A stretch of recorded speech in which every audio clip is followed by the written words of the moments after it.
Lalu ba-nya ini apa arti ba di situ? Coba baca auzubillah. Auzubillah. Arti ba di situ apa? Aku berlindung kepada Allah. Terus giliran bismillah kenapa dengan? Karena nama. Nah, kenapa berbeda? Oleh karena itu, ahli bahasa Arab menjelaskan bahwa ba maknanya banyak. Ada ba dalam artian isti'anah, minta pertolongan. Nih, salah satu makna ba.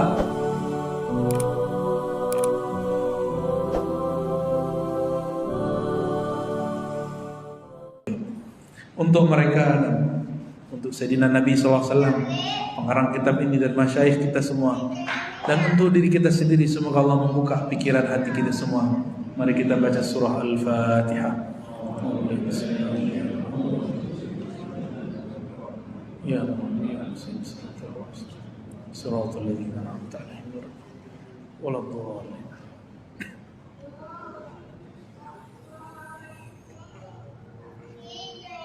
Kalau mau lihat belakangnya, halaman 84 ya. Kalau mau lihat terjemahannya dari halaman 10. Nah, tapi kalau versi saya halaman 84 aja buka nih. Ini terjemahan versi saya. Bismillahirrahmanirrahim. Abda'u bisanadina al-muttasil al-imam al-Marzuki qala Abda'u bismillahi warrahmani warrabirrahimi daimil ihsani. Abda'u, kalau punya sendiri boleh coret, tapi kalau punya masjid jangan dicoret, kecuali nanti bayar ke masjid ya. Itu masjid udah beli ya? Beneran tuh beli? Masya Allah. Berarti nanti harus dibalikin. Cuma kalau bilang beli silakan dicoret ya. Antum jual berapa tuh? Udah murah banget. Dicoret aja biar bayar ntar sama mereka ya. Abda'u, aku memulai. Bismillahi, dengan nama Allah. Warrahmani, waw di situ cuma untuk menyesuaikan dengan ketukan nada, ya, biar sama dengan belakangnya. Wabirrahmani daimil ihsani. Jadi sebenarnya aslinya Bismillahirrahmani. Kalau dibuat syair, nazam, maka ada kaedah-kaedah yang harus disesuaikan. Nah, maka ditambahkanlah waw di situ. Dengan nama Allah yang Rahman dan Rahim, daimil ihsani, yang daim ihsannya. Daim artinya langgeng, dawam, senantiasa. Ihsani, kebaikan-kebaikannya. Apa yang disebut bismillah? Bismillah itu coba dilihat. Kalau ditulis aslinya, bismillah itu kalau ditulis begini.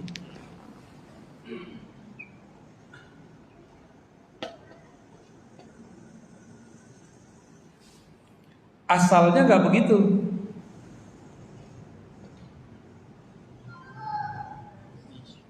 Bagaimana?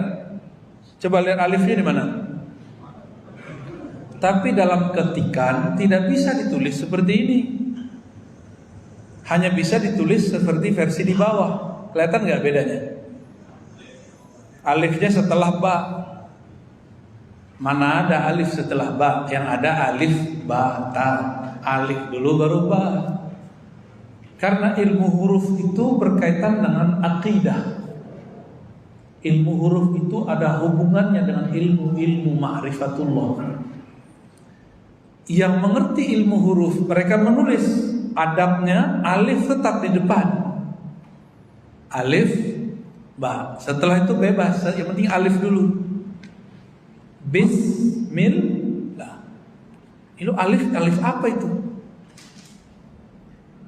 Maka alif dalam bismillah adalah ahadiyatullah, ahadnya Allah, keesaan Allah subhanahu wa ta'ala. Tapi alif itu Sumbernya bukan baris ini. Ini kalau ada baris itu tinggal dibagi. Coba. Jadi sebenarnya baris semua huruf berasal dari titik-titik yang disambung-sambungkan. Maka muncullah ilmu mengenai ba. Bismillah. Ada titik gak di bawah ba? Ada. Ada ilmunya. Tapi saya nggak boleh jelaskan di sini ya. Ini cuma ngasih tahu aja bahwa ulama kita punya pembahasan mengenai rahasia an-nuqtah tahtal ba. Titik yang ada di bawah ba. Ini dia. Ada rahasianya. Dan itu jadi kitab tersendiri. Ditulis oleh Imam Abdul Karim Al-Jili. Beliau punya kitab rahasia tentang bismillah yang mengurai tentang titik di bawah ba. Ya. Jadi kalau ada kiai dulu membahas itu bukan kajian bid'ah, itu kajian ilmu huruf yang merupakan ilmu yang mahal. Karena ilmu huruf lafaz Allah kalau nggak ada titik, ada nggak tulisannya? Nggak ada. Semua huruf dimulai dari titik. Saya kalau mau nulis apa aja titik dulu. Baru ba. Benar nggak? Jadi awal nulis titik dulu. Ha. Titik dulu. Apa aja mau ditulis titik dulu. Maka an-nuqtah itu simbol dari wahidiyah. Kalau ahadiyah Allah sendiri. Kalau wahidiyah yang pertama kali. Nah, udah saya skip dulu. Nanti jadi kepanjangan bahas titik. Nanti kata kawan sebelah yang nggak paham, dongeng apa lagi nih? Dia nggak paham, dia bilang dongeng ya. Kalau nggak paham, simak aja ya. Nggak ngerti tanya, jangan ingkar dulu. Nah, ulama kita dulu mereka sabar, jangan ulangi kesalahan yang dulu pernah dilanggar oleh Sayyidina Musa. Sayyidina Musa buat MOU dengan Sayyidina Khidir alaihissalam, jangan kau ingkar. Ternyata beliau ingkar, benar gak? Ingkar berapa kali? Sampai 3 kali. Baru pecah kongsi. Tahu pecah kongsi? Seharusnya berlanjut itu, tapi berhenti di situ. Kita jangan ulangi kesalahannya. Jika nabinya begitu, apalagi umatnya Bani Israel. Itu Nabi Musa udah paling sedikit 3 pertanyaan itu sekitar 6 atau 7 tahun dalam beberapa riwayat yang saya dapat dari masyayikh saya. Jadi Nabi Musa hanya ingkar, bertanya doang, bukan ingkar juga. 6 atau 7 tahun pertanyaannya cuma 3. Ini baru muncul ngaji berapa kali, pertanyaan aneh-anehnya berkali-kali. Jangan-jangan kita ini lebih parah daripada umat Nabi Musa ya. Baik. Ini bukan ngelarang bertanya juga ya. Bertanya boleh, ingkar yang tidak boleh. Ya. Abda'u bismillah. Apa arti ism? Apa ism? Ism. Apa arti ism? Yang atasnya aja sama bawahnya. Ya, ism lah. Oke, apa sih? Ismun. Ini kan turunan nih. Orang Arab kalau Bapak Ibu belajar bahasa Arab, kalau perkenalan kan bahasa Inggris my name. Kalau ini ismi. Orang Jawa apa? Asmanipun apa? Yang bahasa halusnya Pak. Iya benar. Asmanipun gitu ya. Gitu-gitulah. Itu dari bahasa Arab tuh. Ismi, ism. Apa makna isim dalam bahasa Arab? Ada 2 makna. Yang pertama isim, dicatat aja ya. Isim dengan makna tanda. Bahasa Arabnya wasam. Wasamun. Yang kedua sumu. Sumu sama, apa arti sama? Samawat, langit. Apa arti langit? Suatu yang tinggi. Maka di Saudi orang-orang pejabat tinggi dipanggil sahibus sumu. Ini diadopsi di jiran. Pejabat-pejabat tinggi disebut sahibus sumu.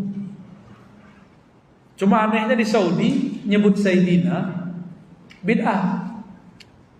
Dulu, nggak tahu Saudi sekarang ya. Kalau nyebut sahibus sumu, enggak. Lebih bid'ah mana Pak? Sayyidina apa sahibus sumu?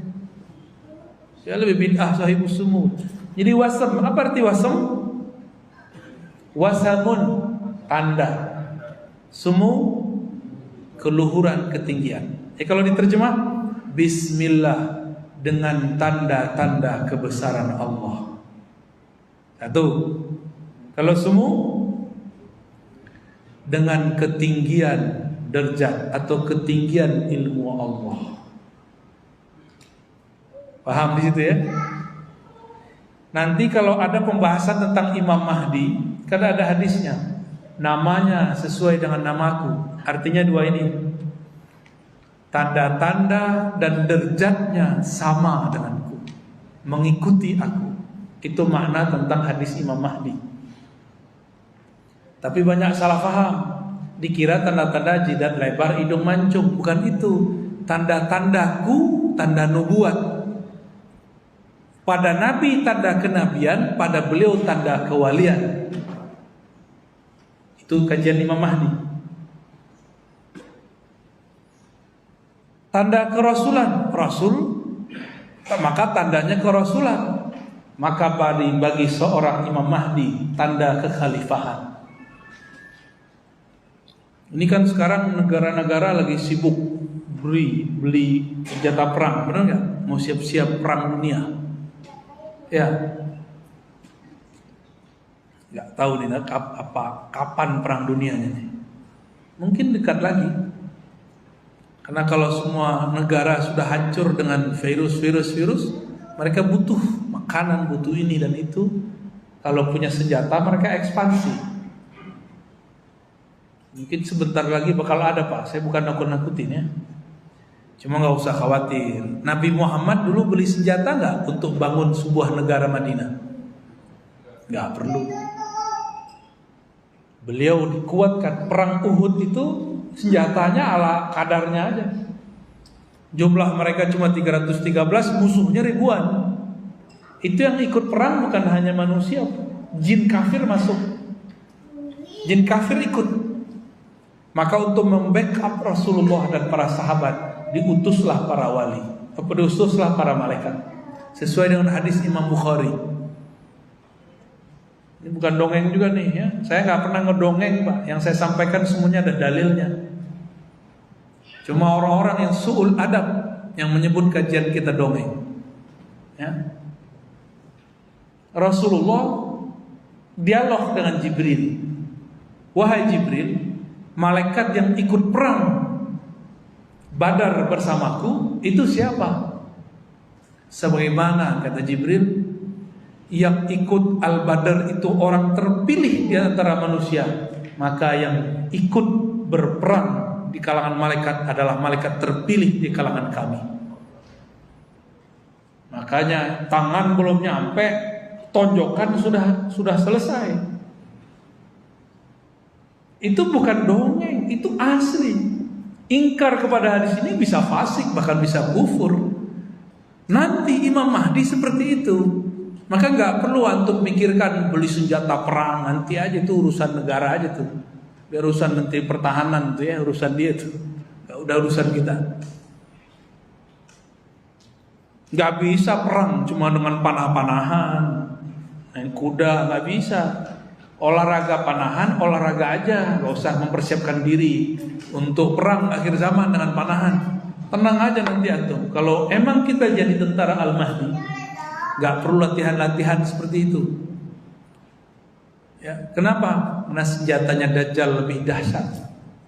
Maka saya kalau panahan emang murni saya olahraga. Karena panahan itu filosofinya dahsyat. Berkuda itu murni saya berolahraga. Karena kalau diniatkan untuk perang akhir zaman, ya salam, itu konyol namanya. Ya. Silakan buat olahraga sunnah, tapi jangan pahamnya keliru. Ya. Nah, ini tentang wasam, sumu. Ini jarang sekali dikupas, ya, kecuali di pesantren-pesantren. Tapi di pesantren pun cuma berhenti di syarah Imam Al-Bajuri atau Al-Baijuri, dan tidak diturunkan ke makna-makna seperti yang kita jelaskan. Sekedar baca kitab. Ya, ini agak prihatin juga. Nah, ini baru sekarang kita jelaskan arti wasem, tanda-tanda sumu, lalu aplikasinya dalam hadis-hadis Nabi Sallallahu Alaihi Wasallam. Lalu baknya ini apa arti bak di situ? Coba baca auzubillah. Auzubillah. Arti bak di situ apa? Aku berlindung kepada Allah. Terus giliran bismillah kenapa dengan? Karena nama. Nah, kenapa berbeda? Oleh karena itu, ahli bahasa Arab menjelaskan bahwa ba maknanya banyak. Ada ba dalam artian isti'anah, minta pertolongan. Nih, salah satu makna ba. Apa artinya? Isti'anah, memohon Jadi kita kalau baca bismillah, aku memohon pertolongan Allah. Biasanya orang kalau mau usaha, mau bekerja, mau nyembelih, ya, nyembelih apa itu minta tolong sama Allah, kan Allah yang cabut nyawa. Saya mau minum, bismillah. Nih kita praktek Pak ya, bismillah. Kita minum. Itu apa? Minta tolong atau minta izin? Minta izin. Tapi kalau saya minum obat, bismillah, itu minta apa? Minta tolong kesembuhan, minta kesembuhan. Orang Arab juga ngomong begini, wulidtu bi Makkah, aku lahir di Makkah. Itu bi artinya di. Maka arti dari ba keterangan tempat. Bisa keterangan tempat. Tadi auzubillah. Auzubillah itu juga berarti isti'anah atau isti'azah, memohon perlindungan. Maka diartikan kepada. Ya, bi tapi artinya ila. Bi artinya ila. Gak pusing kan?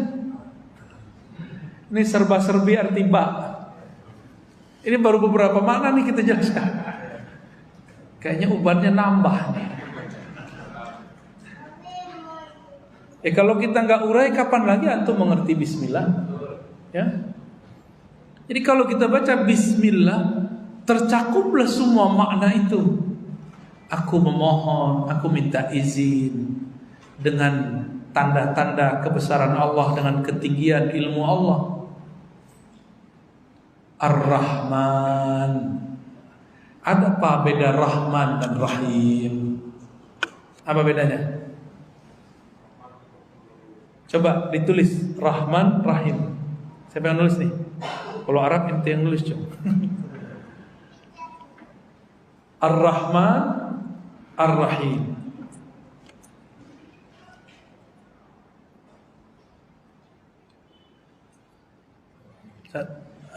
Ditulis mimnya, alifnya Rahman. Ya, dihapus saja, oke. Satu lagi bawahnya Rahim. Kasih baris cung, ente dong yang santri. Nah, kasih baris. Ar-Rahman, Ar-Rahim. Nah, coba tulis di sini. Rahmin, Rahmun, Rahim, Rahimun. Nah, oke. Dah cukup. Rahman, Rahim. Asal katanya tiga. Ra, ha, mim. Asal kata rahmat, silaturahim itu di sini semua. Artinya kasih sayang atau cinta kasih. Dari akar kata ini dipecah jadi dua. Ar-Rahman. Alif lam yang ada di situ artinya maha sempurna. Itu alif lam doang tuh. Apa arti alif lam di situ? Maha sempurna. Kita belum jelaskan lafaz Allah, Pak. Sengaja saya loncat. Allahnya nanti ya. Ar-Rahman dulu. Ar-Rahman. Ra, ha, mim. Tambah berapa huruf selain alif lam di depannya? Alif dan nun. Kelihatan nggak? 1, 2, benar? Ini masuknya ke sifat kesempurnaan. Ar-Rahman tambah alif dan nun. Tapi dalam cetakan mushaf Quran, mushaf Utsmani, alifnya disimpan dalam baris. Begini ditulisnya. Benar enggak?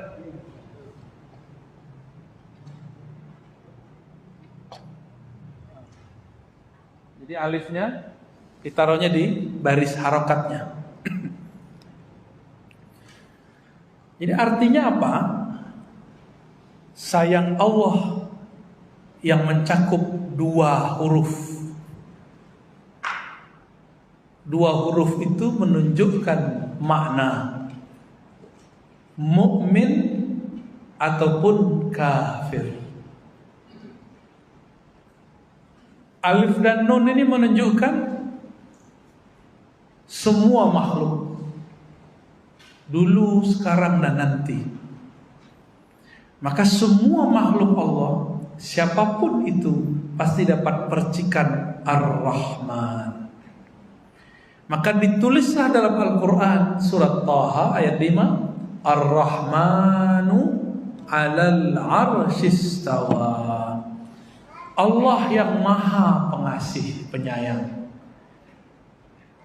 terhadap arasnya, ia istawa. Istawa artinya maha meliputi, maha menguasai. Istawa. Apa yang dia liputi? Dia liputi rahmatnya. Aras itu mencakup langit dan bumi. Maka langit dan bumi itu dalam genggaman kasih sayang Allah. Tidak ada satu hewan pun kecuali dapat rahmat Allah. Tidak ada satu makhluk pun wa in kana kafiran, meskipun dia kafir, kecuali dia di dalam kasih sayang Allah. Boleh kita terjemahkan Ar-Rahman, kasih sayang Allah kepada semua makhluknya umuman, secara umum. Ar-Rahim, ya, Ar-Rahim ada alif lam? Ada, berarti maha sempurna. Dari kata ra, ha, mim, yang tambahannya cuma berapa? Cuma ya. Benar? Benar ya? Ya doang. Bagi ulama ilmu huruf, titik dua itu ada artinya. Titik pertama para nabi, titik kedua para wali. Ya, ada artinya, Pak. Rahim, ya-nya ada titiknya enggak? Ya. Bagi ulama ahli huruf, kalau ulama yang enggak ngerti dibilang dongeng, ya.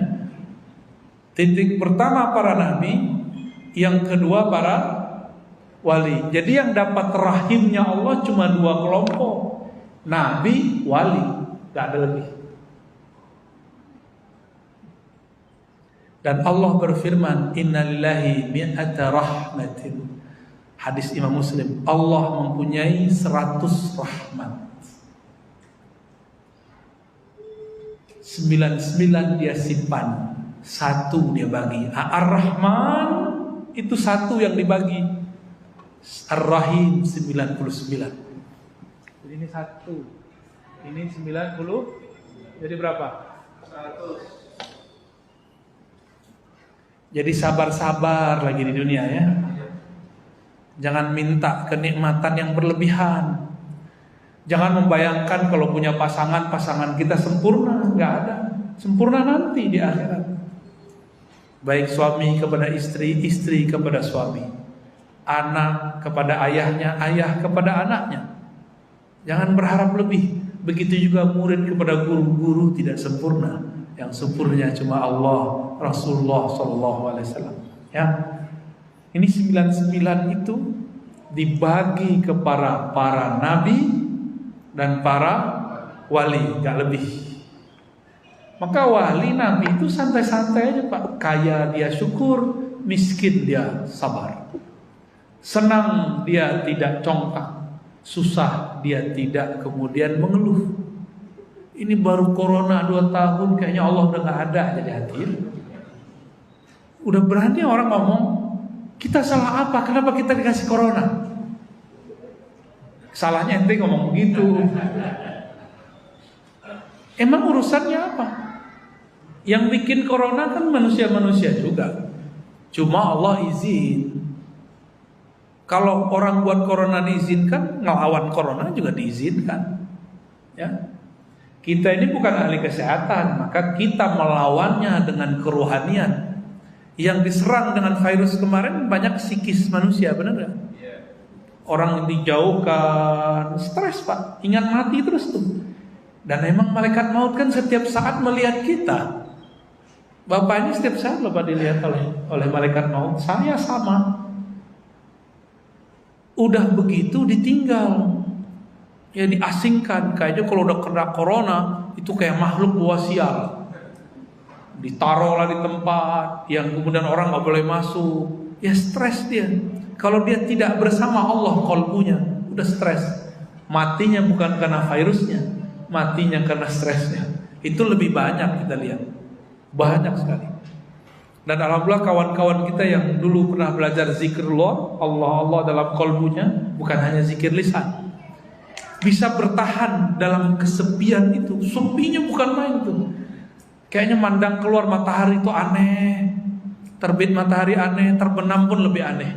Mencekam semua. Yang pernah merasakan paham maksud saya ya. Yang alumni lah ya. Alumni Covid.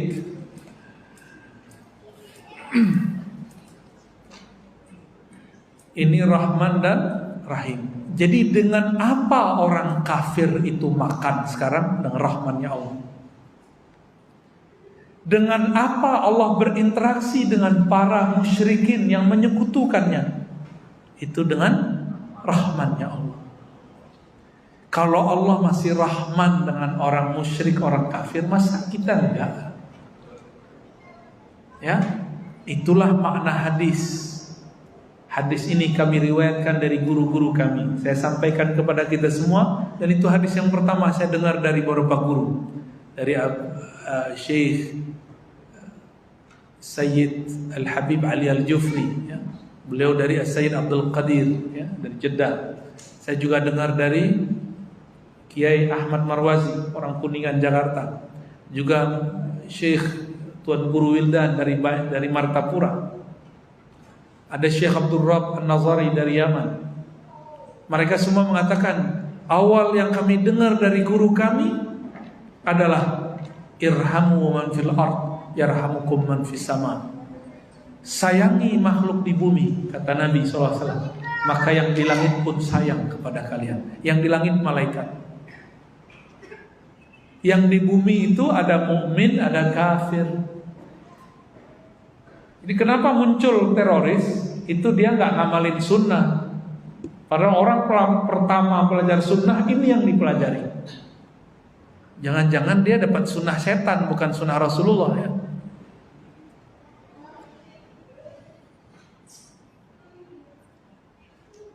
Jadi dengan apa iblis itu sampai sekarang punya kekuatan untuk menggelincirkan manusia? Karena Rahman. Dari awal penciptaan alam semesta sampai nanti kiamat, Rahman ini dibagi. Bayangkan cuma satu doang, dikit gitu. Tapi dikitnya mencakup dunia dan seisinya. Bisa dibayangkan Pak, sorga itu 99. Bisa dibayangin nggak? Sorga itu belum cukup, sorga itu baru beberapa, nggak nyampe 99. Maka sorga dibagi dua. Ada sorga para nabi dan para wali, ada sorga mukmin biasa. Bahkan beberapa masyayikh kami mengatakan Rahman itu mencakup sorga akhirat yang diperoleh oleh mukmin, menikah, bini banyak. Tahu nggak teroris itu bunuh orang supaya nikah dengan 72 bidadari.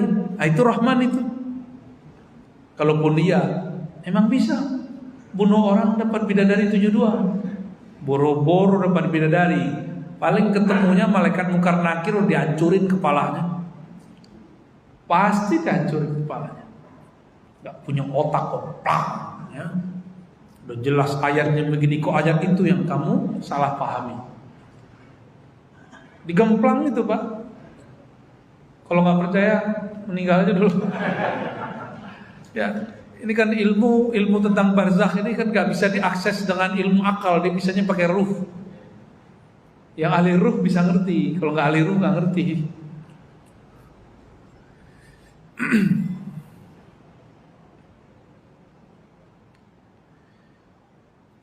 Dan saya sepakat dengan guru-guru saya itu bahwa sorga yang diceritakan di Quran itu masih bagian dari Rahman. Berarti akhirat sendiri itu bagian dari Rahman. Lalu yang 99 yang mana? Itulah Jannatu ahlillah, surga keluarganya Allah. Kalau keluarganya Allah bersama Allah, dia cinta kepada Allah, dia memandang Allah, berdialog dengan Allah, berkalam-kalam dengan Allah. Kalau surga orang yang tadi itu, dia surganya mohon maaf, surga syahwat. Untuk dapat 72 dia bunuh orang, akalnya jalan gak? Allah bilang afala taqilun, pakai akalmu, mana akalmu? Dia beragama nggak dia pakai. Kira-kira gimana? Masuk akal nggak Pak? Bunuh orang ente dapat 72 bidadari. Mungkin kan Nabi ngajar begitu? Kecuali mengjihad melawan orang kafir. Ternyata dia mengalamatkan kekufuran kepada sesama mukmin. Ini mengerikan, ya, sangat-sangat mengerikan. Nah, kita berdoa semoga orang-orang yang salah jalan ini Allah kembalikan kepada jalan Rahman dan Rahimnya, ya. Kenapa di sorga itu, mohon maaf ibu-ibu ya, ibu pasti demen juga ntar jadi bidadari ntar kalau ahlullah, ya, kalau ahli surga. Selalu yang dieksplorasi perempuan cantik, makanan enak. Kenapa? Kenapa Pak? Kenapa kalau habis melakukan hubungan suami istri wajib mandi? Itu kaitannya ke sana. Yang wajib mandi itu kan orang masuk Islam. Kalau ahli fikih kan sebagian mengatakan masuk Islam disunahkan. Enggak, kalau versi saya, orang baru masuk Islam wajib mandi, bukan disunahkan. Wajib mandi. Jadi kalau ada mu'alaf sebelum syahadat kasih tahu kamu mandi dulu di rumahmu, mandi wajib. Ajarin cara mandi wajib. Di sini ada yang mu'alaf nggak? Misalnya mu'alaf orang daftar, suruh dia. Jadi kenapa di banyak mu'alaf palsu? Dia mu'alaf aja, nggak ada mandinya. Ya, dulu Nabi ketika memu'alafkan seseorang disuruh mandi. Berarti tadi dia kufur, dia sekarang dimandikan.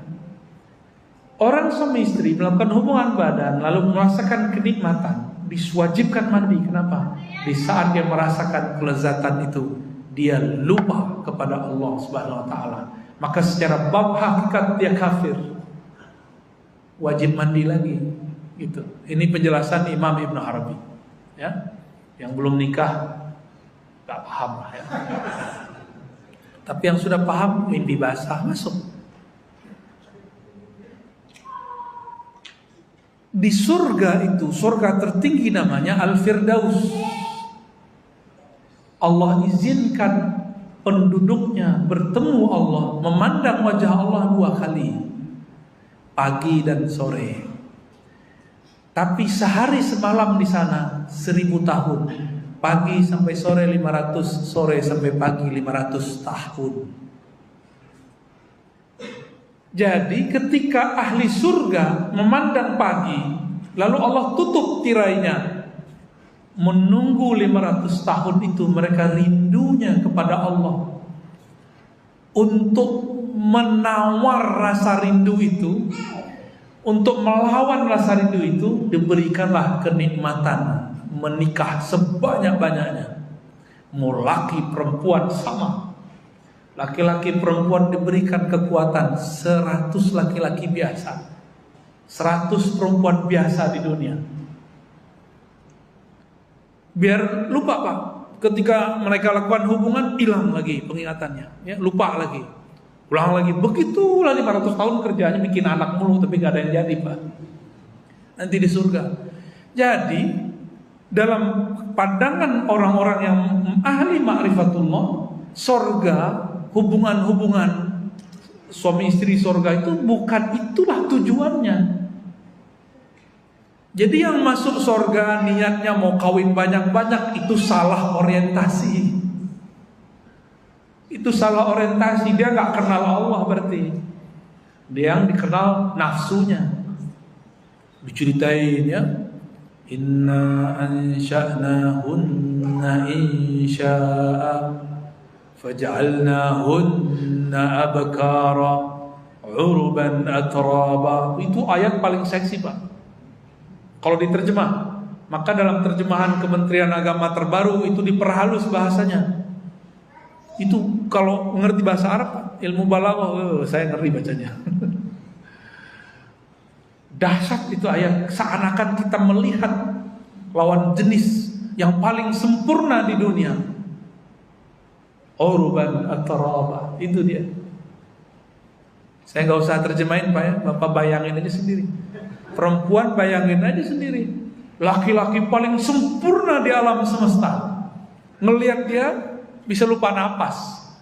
Seperti dulu ibu-ibu sosialita, teman-teman Zulaikha, mereka tidak sadar sudah bukan memotong, bahasa yaqta'na bisa diartikan melukai, menyayat-nyayat tangannya. Ibu-ibu ngeliat saya kan masih tersayat. Karena muka saya bukan muka Nabi Yusuf, ya, bukan muka ucup ya, Nabi Yusuf loh. Kata Nabi Muhammad, Jamalu Yusuf nisfu jamali. Ganteng, gagahnya Nabi Yusuf itu setengah dari gagahku. Gimana? Cuma ditutup dengan Muhammad bin Abdullah, ditutup dengan fisik Nabi Muhammad bin Abdullah. Abu Bakar itu sudah melihat aslinya Nabi Muhammad, maka beliau gak berani pandang muka Nabi, bisa lupa dia. Nah Abu Bakar kebayang Nabi, langsung membawa semua hartanya ke Rasulullah SAW. Dia tahu siapa Rasulullah SAW. Umar masih tutup separuh. Umar bawa separuh hartanya. Kata beliau, ya Rasulullah, ini separuh hartaku untukmu. Ternyata Abu Bakar sudah bawa semua asetnya untuk Nabi Muhammad SAW. Bingung dia. Lah, sabaktana. Kami gimana pun berusaha, tetap saja kalah sama engkau wahai Abu Bakar. Utsman Ali dulu masih belum punya apa-apa, tapi Rasulullah kasih anaknya. Sayyidina Utsman diberikan 2 putri Nabi. Sayyidina Ali diberikan 1 putri Nabi terbaik, Sayyidatuna Fatimah Zahra, ya. Gak punya Nabi kasih Pak. Begitu Nabi SAW. Jadi mulai pagi ini tolong luruskan niat kita beramal. Bukan mau kawin-kawin di surga Pak, gitu bukan.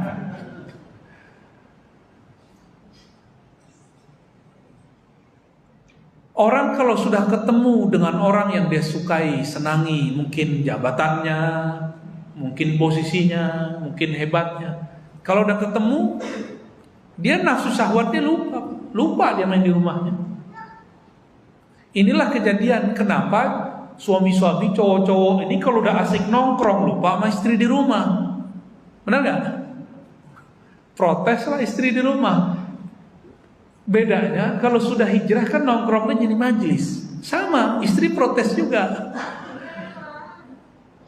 Karena nikmat nongkrong itu, apalagi nongkrongnya nongkrongin Rasulullah, bicarain Allah, nikmatnya bukan main. Lebih asik daripada di rumah. Mohon dimaklumi ya ibu ya. Makanya ibu-ibu ini harus punya majelis juga. Jangan kalah sama bapak-bapak ini.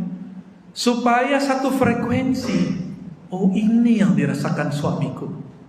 Wajar dia betah di majelis, jarang pulang ke rumah. Aku relakan dia. Baru rela kita, karena dia bermajelis dalam majelisnya Allah, majelis Rasulullah sallallahu alaihi wasallam. Rasulullah yang beliau tebar Rahman, Rahman, Rahman, Rahman, sayang, sayang, sayang. Maka majelisnya Rasulullah itulah inti dari surga yang paling tinggi. Maka beliau berkalam, itu maksudnya majelis beliau sendiri. Jika engkau melewati teman-teman surga, idza marartum bi riyadil jannah farta'u. Jika engkau lewat di taman-taman surga, maka mampirlah. Maksudnya majelis beliau itu. Nabi ini kan gak boleh songong-songong juga kan. Nabi gak akan ngomong kalau kamu masuk majelisku lewat, ya icip-icip lah dikit, gabunglah sini dengarkan. Nabi gak ngomong gitu, Nabi ngomongnya umum. Ditanya, wahai Rasulullah apakah itu? Masih Nabi kasih ciri umumnya. Hilakul zikir, halaqah zikir, halaqah ilmu. Dan semua ilmu batal kalau tidak menghantarkan kepada Rahman dan Rahim. Dah gitu aja Pak. Ya. Jadi mulai saat ini jangan ngaji kalau gak menambah rahmah di kalbu. Ngaji tambah benci sama orang berarti batal bismillahirrahmanirrahim. Batal hijrahnya. Hijrah itu kan kepada Allah. Faman kanat hijratuhu ilallah wa rasulih. Siapa yang hijrahnya kepada Allah dan Rasulnya, kepada apa? Dari tadi penuh kebencian kepada Rahman dan Rahimnya. Maka Rasulullah dalam 2 ayat terakhir surat Taubah disebutkan kalau Allah pakai alif lam, benar? Nih alif lam kan?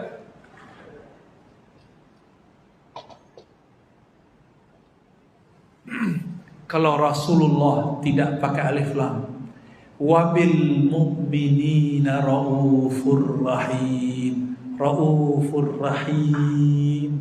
Ada alif lamnya? Inilah beda antara Allah dan Rasulullah. Rasulullah rahim tanpa alif lam. Kalau Allah rahim pakai alif lam, karena alif menunjukkan ahadiyah, keesaan. Lam itu menunjukkan kamaliyah, kesempurnaan. Ilmu huruf ya. Kalau Rasulullah, jasad beliau masih membatasi kesempurnaan 99-nya itu. Tapi beliau setelah wafat, urusan jasadnya sudah nggak ada. Maka Rasulullah setelah wafat lebih mudah memberi syafaat bagi umatnya. Ini kebalikan kelompok yang nggak mengenal Rasul. Dikira Nabi kalau udah mati, mati aja. Nggak ada. Sebenarnya kata mati tidak ada bagi Rasulullah. Mati itu cuma ungkapan perpindahan ruh dari jasad Muhammad bin Abdullah kepada Nabiullah, Habibullah, yang beliau lebih leluasa. Maka Nabi mengatakan, jangankan kamu, bumi pun tidak berani nyakiti aku. Innallaha harrama 'alal ardi an ta'kula ajsadal anbiya. Allah haramkan kepada muka bumi, kepada tanah, kepada apapun untuk menyakiti tubuhku. Jadi tubuh Nabi gak hancur, apalagi ruhnya. Ya, ruhnya cuma pindah dimensi aja. Jadi sekarang kan antum nih baca salam ke Nabi langsung dibalas. Kalau dulu ya beliau diam, ruhnya yang jawab. Kalau sekarang bisa ruhnya hadir. Karena ruh tidak dihijab oleh tempat. Itulah yang dimaksud kenapa ada Habib guru-guru kita mengatakan Rasulullah hadir barusan. Itu maksudnya begitu. Bukan hadir jasadiah, tapi hadir secara ruhiyah. Yang bisa merasakan tentu ahli ruh. Kalau orang yang nggak mengerti ruh ya nggak paham. Ya. Baik. Jadi Rasulullah itu rahim, Allah itu ar-rahim. Maka untuk sampai mengenal ar-rahim mesti melewati rahim. Ya. Jadi wajib sholawat berarti. Ya. Sholawat itu lebih wajib dari sholat, dari zakat, dari haji, dari umroh, dari puasa. Kenapa? Kalau nggak ada Rasulullah yang disolawati itu, nggak ada sholat yang kita kenal sekarang, nggak ada puasa, nggak ada zakat, nggak ada haji. Kalau nggak ada Nabi Muhammad, ada nggak Masjid Nabawi? Ada nggak? Nggak ada Nabi Muhammad, ada nggak Masjid Nabawi? Nggak ada. Terus kalau kita ziarah ke Masjid Nabawi, maksudnya ke siapa? Karena Nabi Muhammad.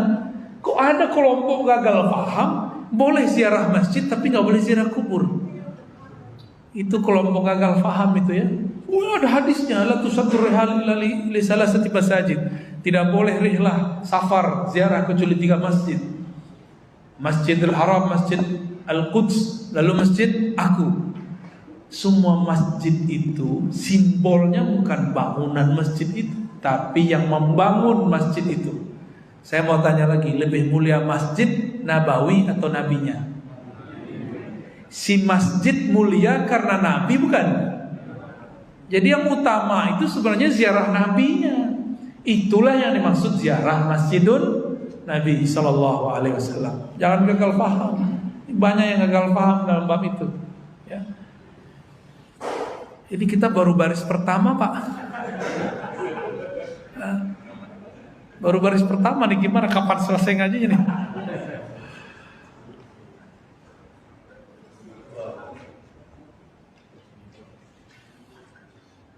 Tadi kita sudah luruskan, masuk surga bukan untuk kawin-kawin, ya. Masuk surga supaya kita bertemu Allah. Tadi berapa kali orang ahlu surga yang paling tinggi, surga Firdaus. Surga di bawahnya nggak tahu kapan mau ketemu Allah. Yang dapat ketemu 2 kali sehari semalam cuma ahlul Firdaus. Maka Nabi mengatakan kalau ente minta surga, fas'alul Firdaus al-a'la atau Firdaus al-ula, ya. Kalau minta surga, minta Firdaus yang tertinggi al-a'la. Jangan minta surga-surga cetek. Kalau ada orang bermohon, ya Allah masukkan aku surgamu, itu surga ngomong, ya Allah itu ada hambamu rindu kepadaku, tolong masukkan dia kepadaku. Itu surga syahwat. Surga apa? Syahwat. 72 bidadari mengkecil. Di surga Firdaus ribuan. Satu bidadari punya dayang-dayang juga ribuan. Cantiknya lebih cantik dari semua ratu-ratu di dunia sekarang. Itu dayangnya meludah kubing. Ini cowok-cowok pingsan semua, lupa sama istrinya di rumah. Ini harum dari siapa ini? Harumnya sangat kuat tapi lembut, membuat rindu.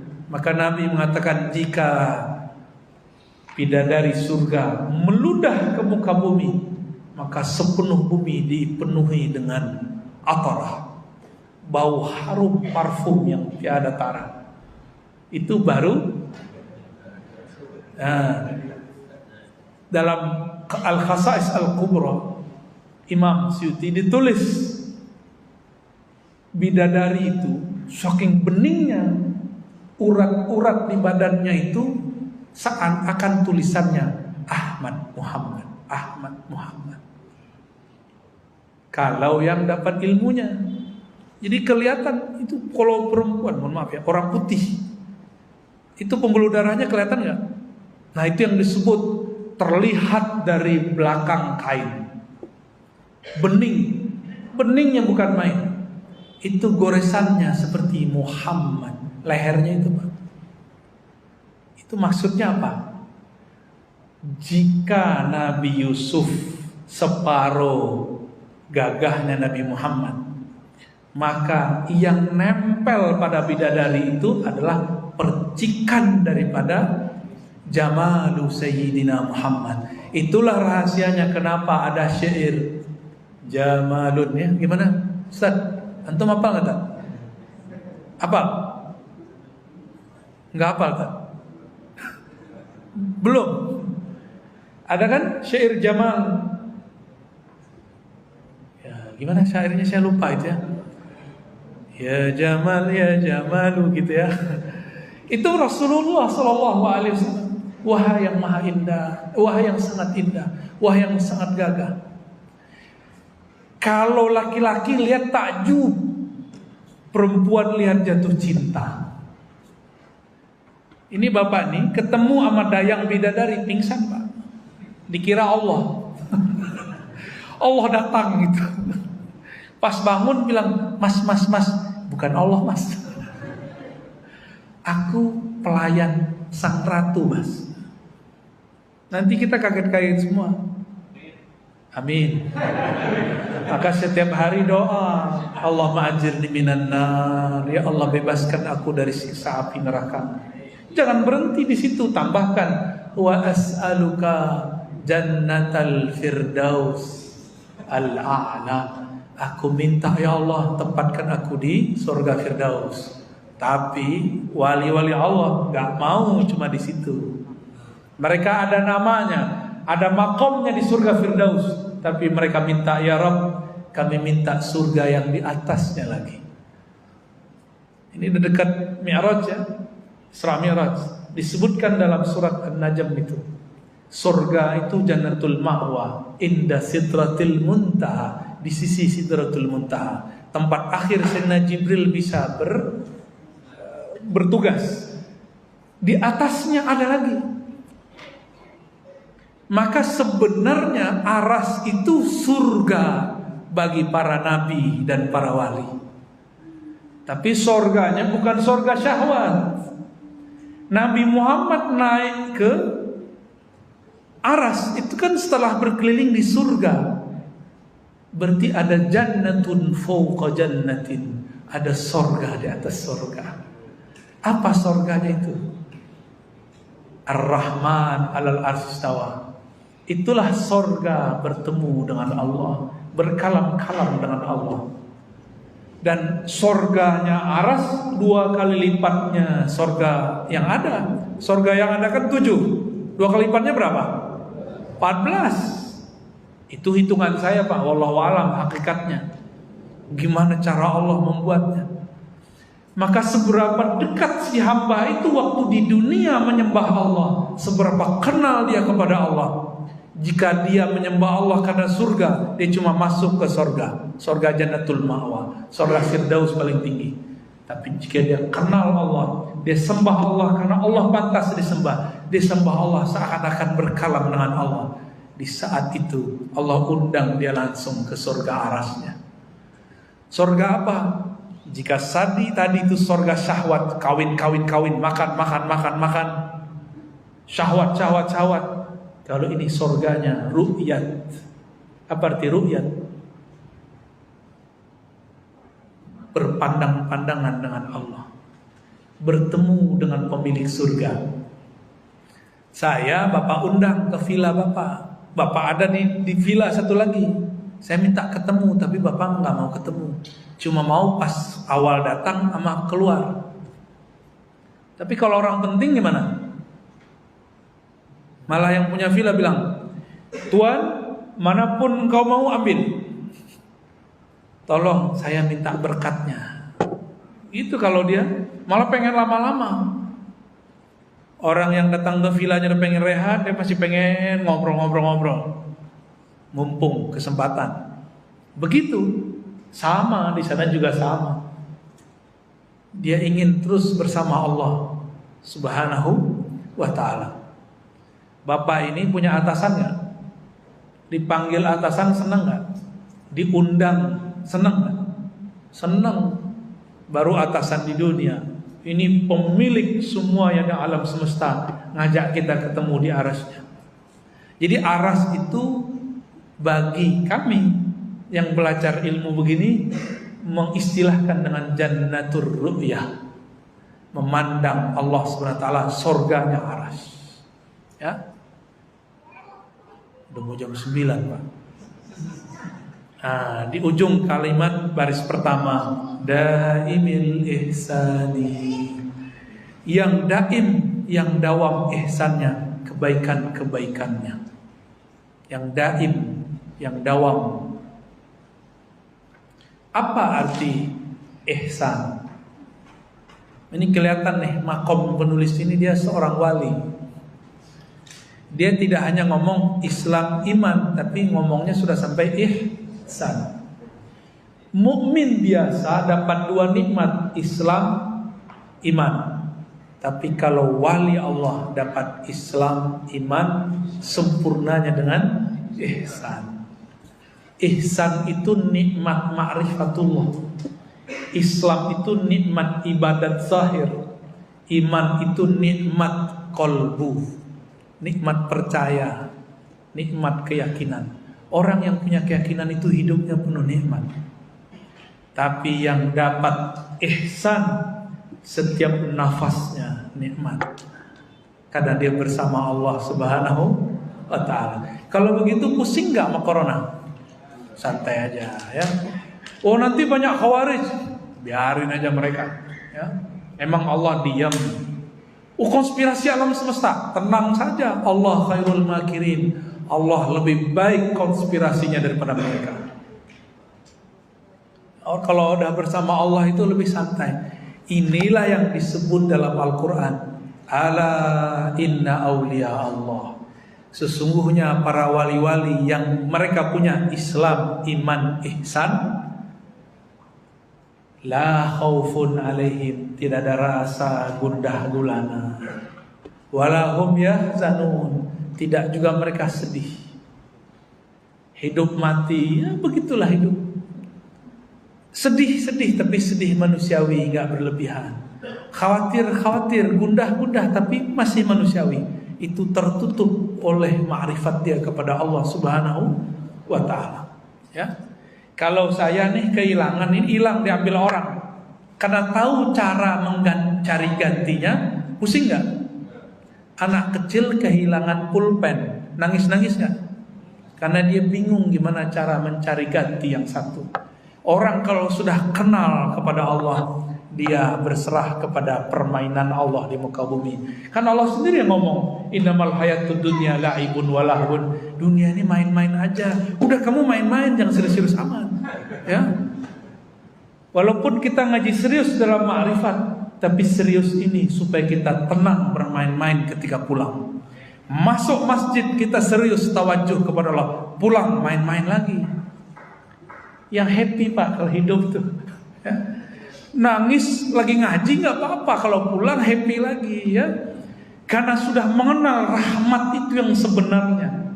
Kita kalau keluar tambah sayang sama orang, tambah sayang sama pasangan, tambah sayang sama anak-anak, tambah respect sama tetangga. Jadi yang ngaji kepada kami, kepada saya, harus tambah sayang kepada pasangannya ya. Harus tambah hormat ke tetangga ya. Walaupun dia resek, biarin ya. Emang begitu namanya tetangga. Kita nggak boleh kalah secara batin. Batin kita nggak boleh kalah. Orang kalah itu dia emosi, berarti dia kalah. Ketemu di jalan, nah bapak nih di jalan ya, jangan emosi ngeliat orang Pak. Itu otak reptilia namanya, otak hewani. Otak hewani ngelihat orang, lawan aja semuanya. Ular itu kalau ngelihat musuh dia begini kepalanya. Kucing kalau ngelihat musuh, cakarnya langsung begini. Kalau sudah mengenal Bismillahirrahmanirrahim, maka dia tambah sayang.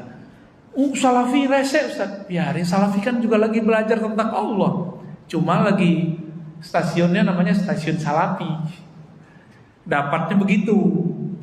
Kita kan sudah melewati. Jangan begitu lagi. Jangan kalau taklim kemudian menumbuhkan kebencian kepada orang yang berbeda. Ya. Lebih kurang